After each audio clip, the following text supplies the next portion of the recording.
G'day you gorgeous people and welcome back to Politics Made OK.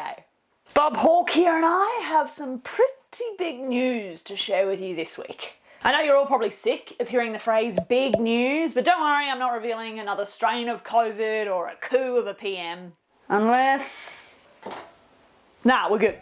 Still, I can promise I've got something really, really important to share with you. As always, right? On this week's show of PMO.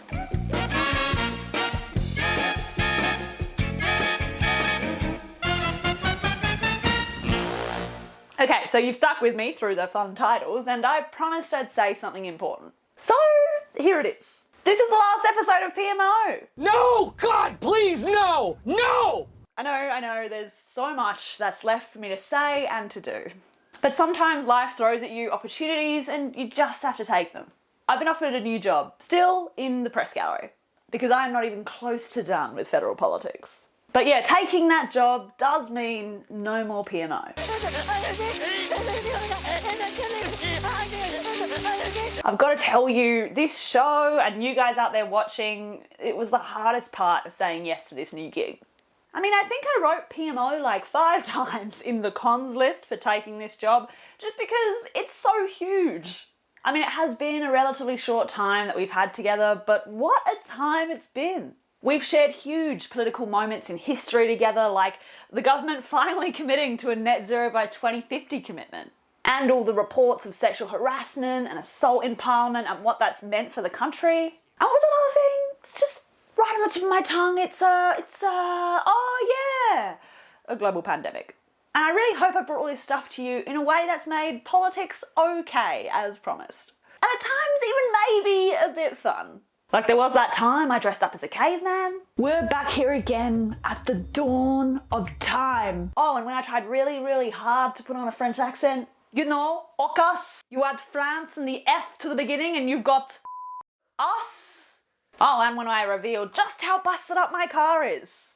Yep, my trusty old Mazda. That just pops right in. And of course made no secret of what a complete dork I am. And what will be in 2022. Great Scott. I mean, it hasn't all been perfect. I mean, at times it's been pretty far from that. Remember all those injuries? Last week it was this, and this week it's this. And all of that, that's just the stuff-ups I've allowed you to see. I mean, don't get me started on the mistakes my poor editors have had to edit out of these perfect YouTube shows.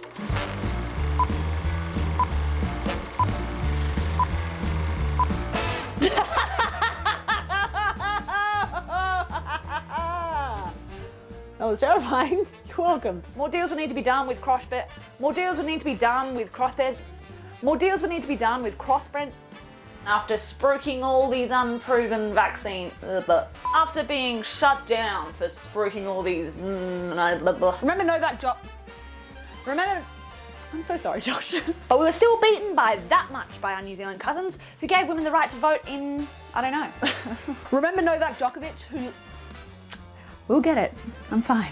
In fact, the Australian Competition and Consumer... Ow. Toothache. Woo. Woo. Just gonna do this until you think one's good. Fast forward through one... I'm gonna die. She was a premier, right? Right? Is it Bernard Tomic? That is a weird name. That doesn't sound right.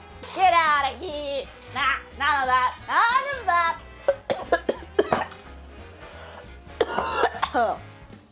Might have gassed myself. Oh my god. Bernard. Okay, I guess. His name's Bernard.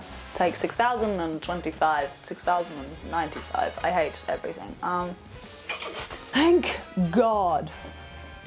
Except it wasn't quite accurate. And if we don't have accuracy, what do we have? That wasn't bad, but let's move so I look like a new character theatre. And was further immortalised by Paul Kelly's amazing song, There. In opposition. It's not hard. In opposition. What's going on? Nothing. Of the 15 million people that voted in the last federal election, there were around... help me. No, don't make me! Perfect. Thank you. Goodbye. Close the door. Love. Yeah, let's not actually talk about how long it takes me to film a 7-minute episode. We'll just rush right past that.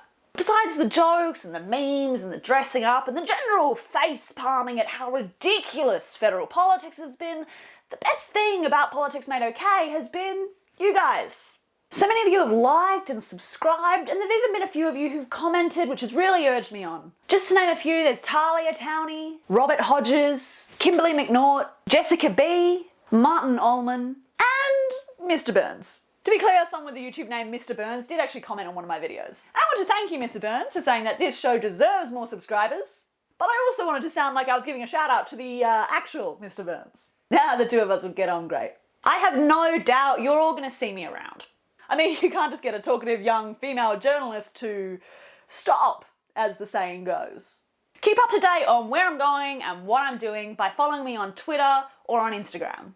And do yourself a favour and keep following the West Australian and reading their yarns. I know I'm leaving, but I really have learned so much from that company and its editor, Anthony DeSeglu. He's the person who decided to give one of the most junior staff in the newsroom the opportunity to go to the press gallery in Canberra. And then he went ahead and gave her a YouTube show, which could have really gone either way. But it has been one of the most rewarding professional experiences I have ever had. And that's especially because of the team I've worked with. My amazing producer, Alicia Preedy, who's always just a call away. And the editors who've had to cut out all my crap and make this into a coherent show, Jude McCauley and Josh Cable. Thank you so much, everyone. And I guess it's just PM over. I'm sorry, I just had to get one more in. Thank you so much for watching Politics Made OK.